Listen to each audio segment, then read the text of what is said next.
Assalamualaikum warahmatullahi wabarakatuh. Selamat pagi anak-anak.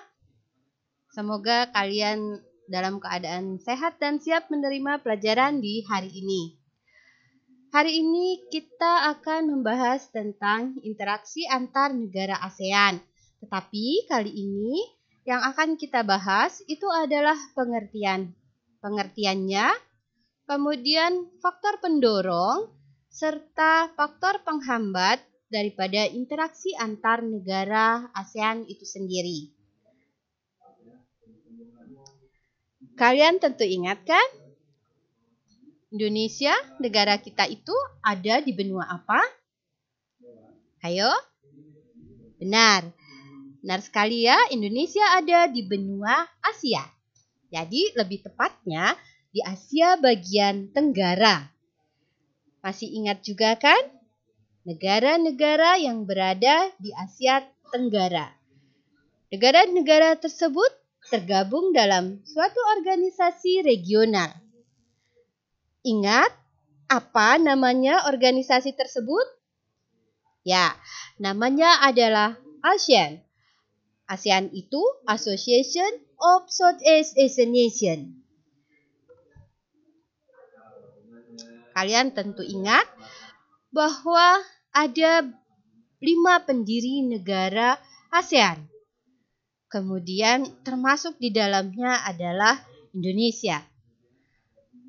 Kemudian anggota lainnya berjumlah totalnya itu adalah 10 negara yang tergabung di dalam ASEAN. Jadi belum semua negara di Asia Tenggara itu masuk ke dalam ASEAN. Ada yang sudah mengajukan, ada yang sedang ditinjau kelayakannya seperti Timur Timur. Kemudian ASEAN itu dibentuk tentunya untuk mencapai tujuan bersama. Nah, apa tujuannya? Oke, tujuannya antara lain mempercepat pertumbuhan ekonomi. Kemudian selain mempercepat pertumbuhan ekonomi, itu juga ada untuk sosial ya nak, dan kebudayaan negara-negara di kawasan Asia Tenggara. Jadi seperti itu. Serta meningkatkan perdamaian dan stabilitas di kawasan Asia Tenggara itu sendiri. Nah, kira-kira di dalam ASEAN ini ada interaksi tidak antar negara yang tergabung di dalamnya? Tentu ada kan? Nah, negara kita juga ikut berarti berinteraksi dengan negara-negara tetangga yang ada di ASEAN. Masih ingat kan apa itu interaksi? Interaksi itu adalah hubungan timbal balik, ya kan? Kalau di dalam individu itu berarti hubungan timbal balik individu dengan individu, individu dengan kelompok, kelompok dan kelompok.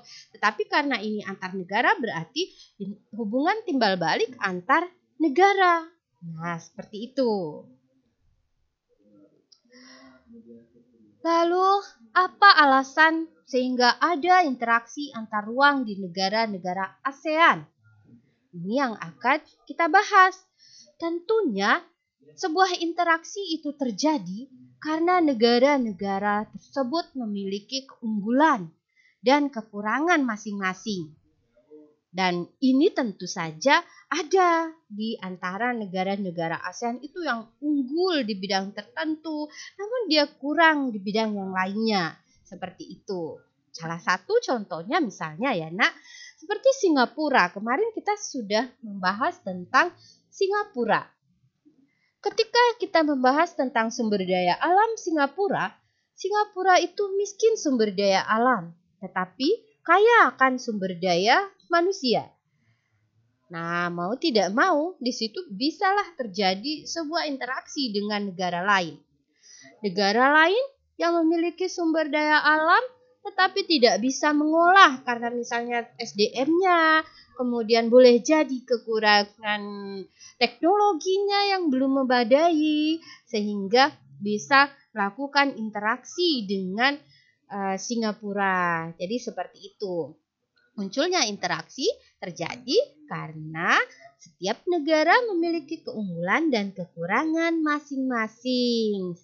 Karena apa? Karena setiap negara itu berbeda-beda antara negara yang satu dengan negara yang lainnya. Kemudian keunggulan dan kekurangannya juga tersebar di berbagai sektor yang berbeda-beda. Oleh karena itu, tentu perlu adanya interaksi antar ruang. Ini untuk saling melengkapi satu sama lain. Kamu tahu kan tujuannya interaksi antar ruang? Oke, diingat ya.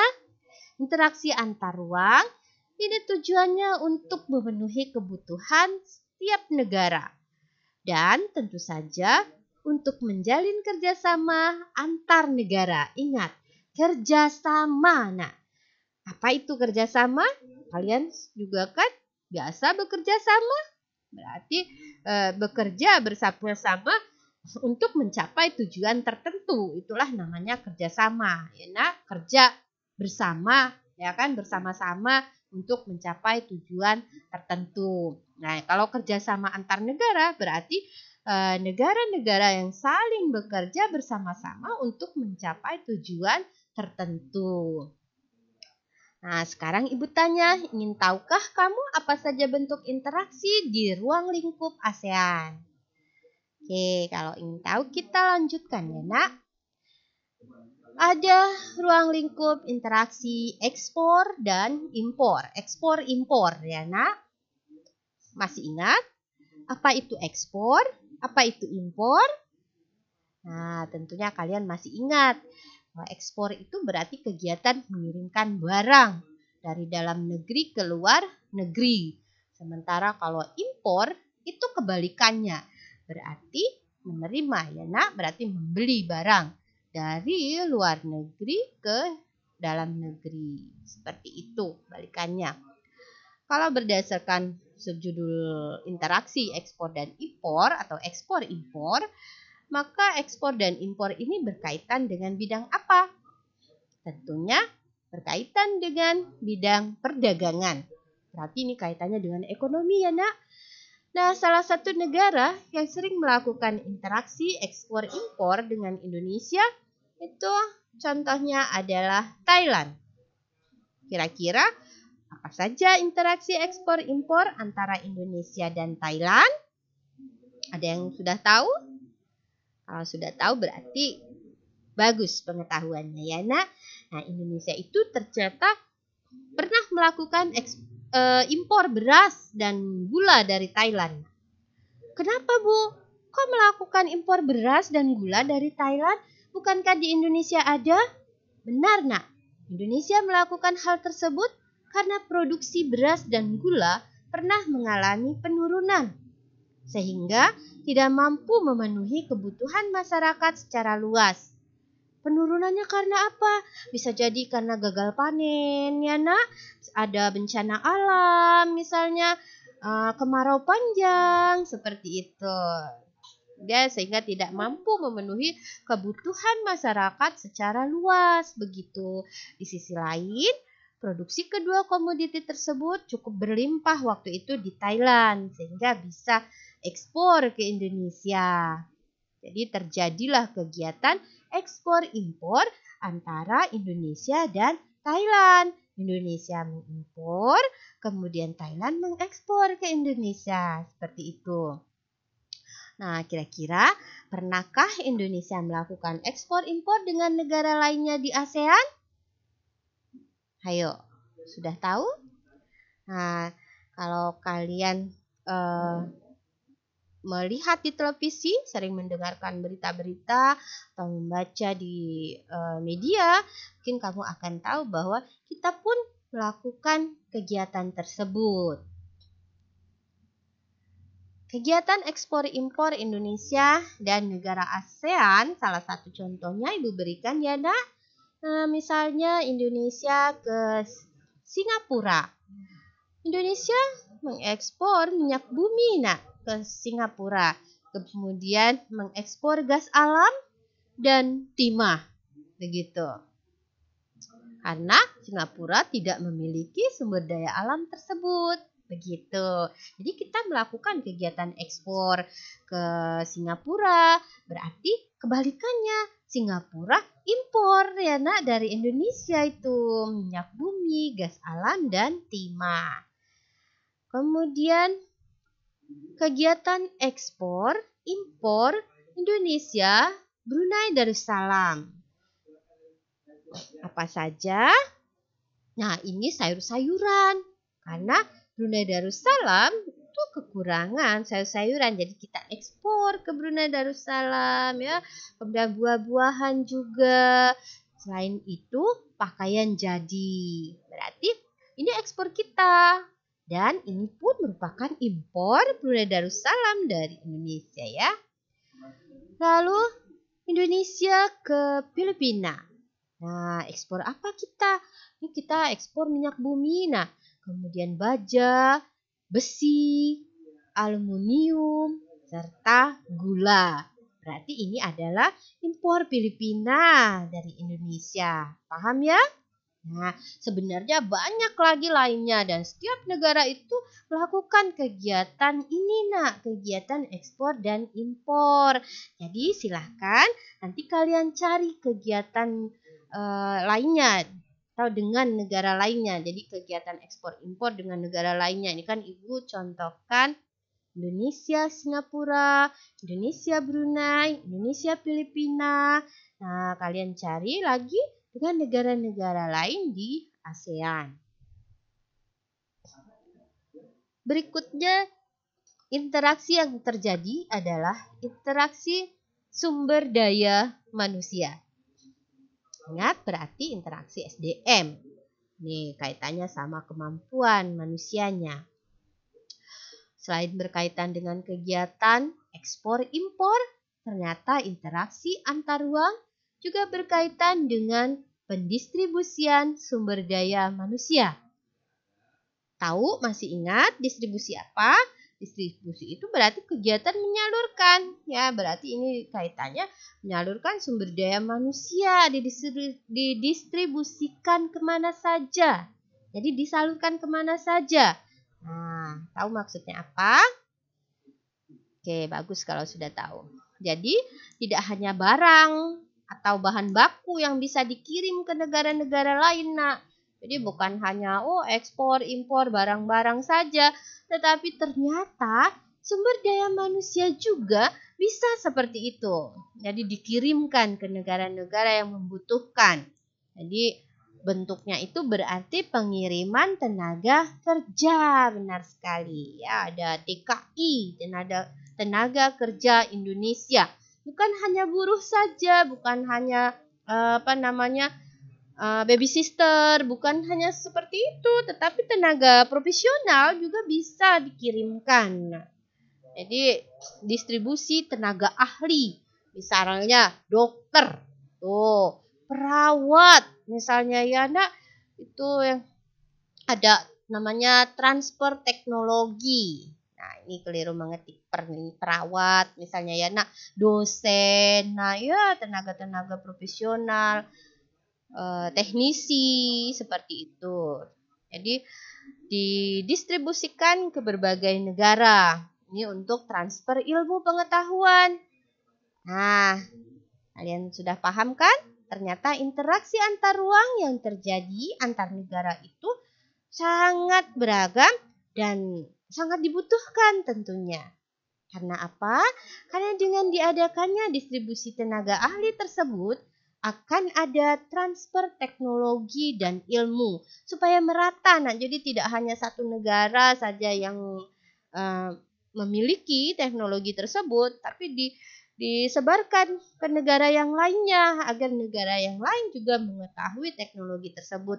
Begitu juga dengan ilmu pengetahuan. Jadi bukan hanya untuk satu negara saja. Jadi ada yang sudah lebih paham, maka didistribusikanlah tenaga ahlinya yang paham ilmunya sehingga bisa negara lain itu mendapatkan ilmu yang sama. Jadi seperti itu.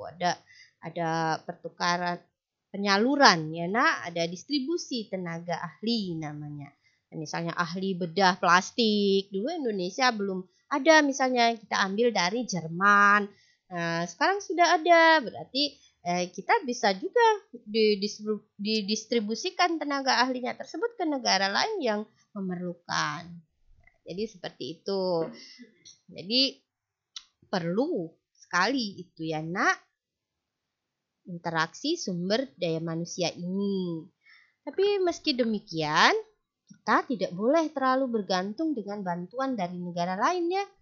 Jadi jangan mengandalkan ada dari luar negeri, nanti tenaga ahlinya orang luar. Jangan selalu seperti itu. Tapi bagaimana selaku generasi penerus bangsa, kalian itu harus belajar yang rajin supaya bisa terus mengembangkan diri. Nah, supaya pengetahuan kalian bertambah. Kalau bisa kalianlah yang nanti keluar gitu ya, mendistribusikan pengetahuan kalian ke negara-negara lainnya. Kan itu lebih bagus daripada kita menerima terus ya nak. Nah sekarang tentunya interaksi itu tadi atau kerjasama itu tadi terjadi karena ada faktor yang mendorong terjadinya kerjasama ASEAN tersebut. Nah kerjasama tersebut didorong oleh beberapa hal atau beberapa faktor. Yang pertama misalnya persamaan dan perbedaan sumber daya alam. Jadi ada persamaan, ada perbedaan yang ternyata mampu mendorong terjadinya kerjasama ASEAN. Nah, negara-negara ASEAN, kamu tahu ini kan terletak di dalam satu kawasan yang sama, makanya disebut organisasi regional. Regional berarti berada di dalam satu wilayah tertentu, berada di kawasan yang sama. Seperti ASEAN berarti Southeast Asian Nation, berarti ada di Asia Tenggara, ya nak, seperti itu. Meskipun demikian, tiap negara memiliki potensi alam yang berbeda-beda, walaupun kita berada di region atau kawasan yang sama. Potensi alamnya rupanya masih ada perbedaan, walaupun ada pula persamaan. Nah, perbedaan ini ternyata menyebabkan terjadinya interaksi antar negara. Kita membutuhkan sesuatu dari negara lain. Jadi, karena rasa saling membutuhkan tersebut, terjadilah interaksi atau kerjasama antar negara. Misalnya, Thailand merupakan penghasil beras utama di Asia. Sedangkan misalnya Indonesia ini punya banyak hutan sehingga penghasil kayu. Nah, kita bisa melakukan kegiatan ekspor dan impor. Misalnya Indonesia impor beras Thailand, sementara Thailand impor kayu Indonesia. Seperti itu. Karena ada kerjasama hubungan timbal balik antar negara. Banyak contoh-contoh lainnya. Sebaliknya misalnya Thailand memerlukan komoditas kayu tadi ya nak, untuk berbagai keperluan dia impor dari Indonesia. Itu untuk perbedaan. Lalu bagaimana persamaan sumber daya alam yang juga menjadi dasar terjadinya kerjasama antar negara. Persamaan nih misalnya, persamaan sama-sama sebagai penghasil beras. Nah dengan adanya persamaan ini dibentuklah satu organisasi bersama di bidang pengelolaan beras secara terpadu. Jadi itu bisa memanajemen ketersediaan beras seperti itu. Kemudian contoh lainnya misalnya OPEC, ya nak, itu kerjasama negara penghasil minyak bumi. Ini juga bisa mengontrol harga. Nah, jadi kalau membludak banyak, jadi di manajemen bagaimana caranya agar tidak menjatuhkan harga secara drastis dengan adanya satu organisasi ini. Jadi ditahan sehingga harga itu tidak terlalu jatuh. Jadi seperti itu. Itu kerjasama yang didorong karena persamaan sumber daya alam. Kalian bisa mencari contoh-contoh yang lainnya lagi. Kemudian persamaan dan perbedaan wilayah. Nah, di setiap negara ini memiliki kondisi wilayah yang berbeda. Di sisi lain, negara di ASEAN ini kan memiliki letak geografis yang sama. Geografisnya sama-sama berada di kawasan Asia Tenggara. Nah, kondisi ini nak ternyata mendorong negara-negara tersebut menjalin kerjasama untuk menjaga stabilitas dan kawasan Asia Tenggara. Jadi, seperti itu. Lalu, perbedaan perkembangan teknologi. Perkembangan teknologi di setiap negara ini memang berbeda-beda. Ada yang berkembang dengan pesat, ya nak? Bahkan, tapi masih ada yang belum mengenal teknologi sepenuhnya. Nah, seperti itu. Dengan demikian, pastinya perlu adanya kerjasama di bidang teknologi ini. Kenapa? Karena yang tadi sudah berkembang maju pesat sekali. Sementara yang lain misalnya masih sangat sederhana teknologinya. Nah, bagaimana supaya negara dengan teknologi sederhana ini bisa memenuhi kebutuhan teknologi tinggi? Tentunya dengan mengimpor peralatan teknologi dari luar negeri. Jadi seperti itu. Itu pun menjadi pendorong ya nak terjadinya kerja sama. Kemudian perbedaan dan persamaan budaya. Budaya itu merupakan salah satu ciri khas dari setiap negara. Jadi ciri-ciri sebuah negara itu bisa dilihat dari budayanya. Persamaan budaya antar negara itu bisa menjadi pendorong kerjasama di bidang budaya. Salah satu budaya yang berkembang di Indonesia misalnya budaya Melayu. Nah, beberapa negara ASEAN lain ternyata juga memiliki budaya yang sama, seperti Malaysia, ya kan ya? Singapura, dan Brunei Darussalam. Persamaan ini ternyata bisa mendorong juga adanya kerjasama dalam melestarikan budaya Melayu. Jadi seperti itu. Ini juga bisa mendorong terjadinya kerjasama karena ada persamaan. Lalu perbedaannya ternyata juga begitu. Dengan adanya perbedaan budaya, ini mengakibatkan orang lain, negara lain itu merasa patut ada suatu kerjasama supaya memperkaya budaya. Jadi dari adanya atau masuknya atau diketahuinya budaya-budaya asing, di situ nanti akan membaur ya nak. Jadi sebuah perbedaan yang juga mengakibatkan adanya kerjasama. Jadi bisa untuk pariwisata dan sebagainya penunjang gitu nah. Kemudian kesamaan ideologi. Negara-negara yang memiliki ideologi yang sama itu dapat terdorong melakukan kerjasama. Jadi contohnya nih dulu itu ada NATO, yang dibentuk tahun 1949. Ini merupakan organisasi negara-negara di Eropa Barat. Dibentuknya organisasi tersebut itu karena adanya kesamaan ideologi liberalisme, kapitalisme. Jadi karena sama-sama ideologinya, liberalisme dan kapitalisme, mereka membentuk satu organisasi yaitu NATO. Contoh lainnya yaitu Pakta Warsawa yang terdiri dari Uni Soviet serta 7 negara Eropa Timur. Ini memiliki kesamaan ideologi komunisme. Pakta Warsawa ini dibentuk tahun 1955 dan dibubarkan tahun 1991.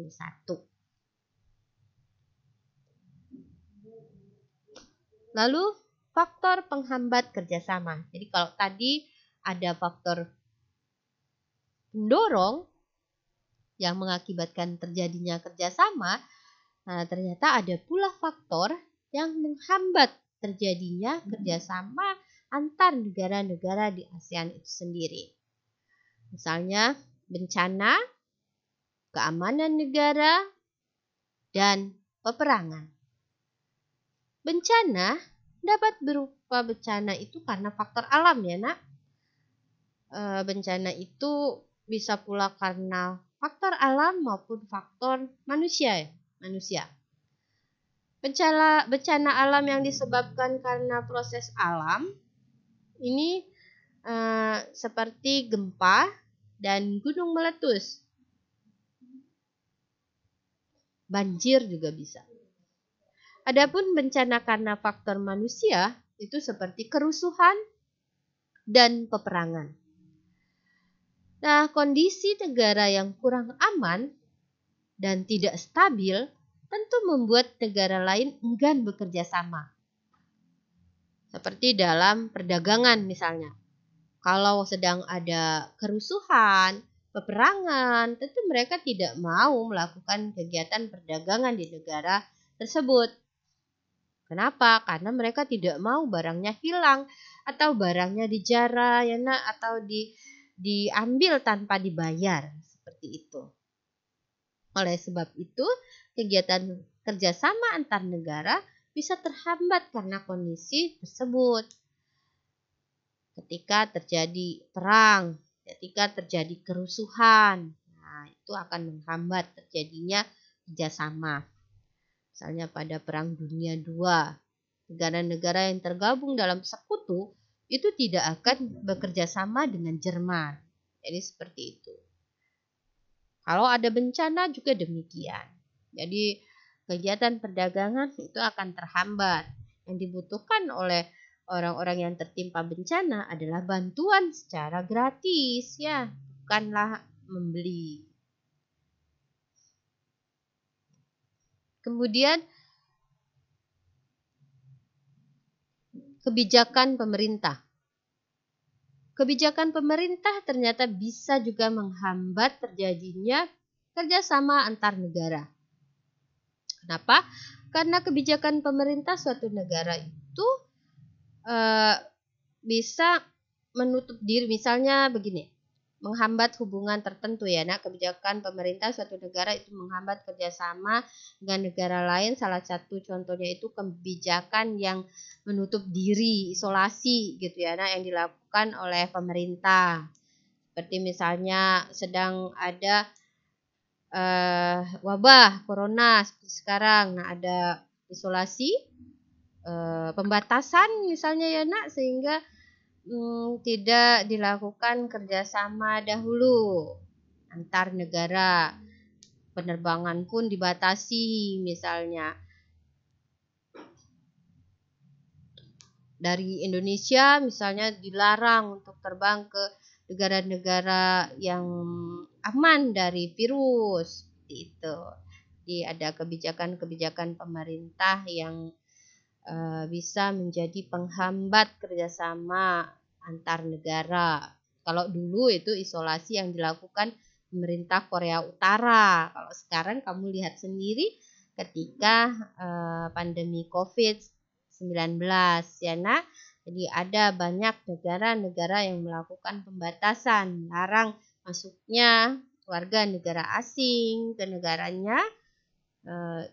Jadi seperti itu, mendarat pun pesawat tidak boleh misalnya diminta untuk berbalik arah, putar lagi. Itu kebijakan pemerintah yang menghambat terjadinya kerjasama antar negara. Kemudian ada pula perbedaan mata uang. Mata uang yang berbeda. Mata uang kan tahu kamu uang ya nak, uang itu alat tukar. Dalam perdagangan pun digunakan. Perbedaan mata uang ini terletak pada nilai tukar mata uang tersebut. Misalnya ketika Singapura mengekspor barang elektronik ke Indonesia, nah dengan demikian berarti negara kita itu harus membayar dengan mata uang Singapura. Nah, jika nilai tukar rupiah terhadap dolar Singapura lebih rendah, maka pemerintah akan mengeluarkan anggaran yang lebih banyak. Jadi lebih banyak anggaran yang harus disiapkan berkaitan dengan ini.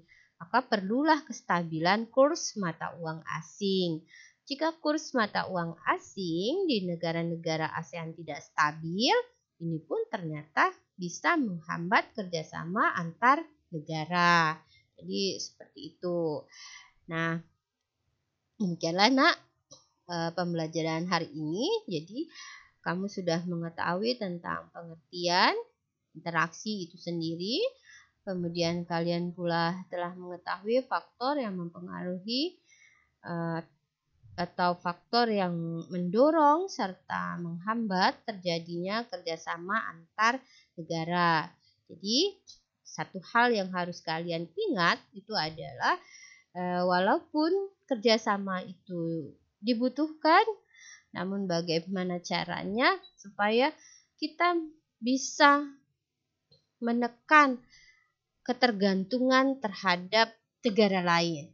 Dengan cara apa? Tentunya kalau kalian adalah pelajar, calon generasi penerus bangsa, berarti yang harus kalian lakukan adalah belajar, mengembangkan diri supaya menjadi lebih baik, agar kalian menjadi sumber daya manusia yang berkualitas, ya nak, sehingga kalian kelak yang akan mendistribusikan ilmu pengetahuan kalian ke negara lain. Jadi bukan hanya menerima saja bergantung dengan negara tetangga, tetapi justru bagaimana caranya kita berbagi dengan negara-negara yang lain. Oke, itu saja dari Ibu. Terima kasih sudah menyaksikan dari awal hingga akhir. Wassalamualaikum warahmatullahi wabarakatuh.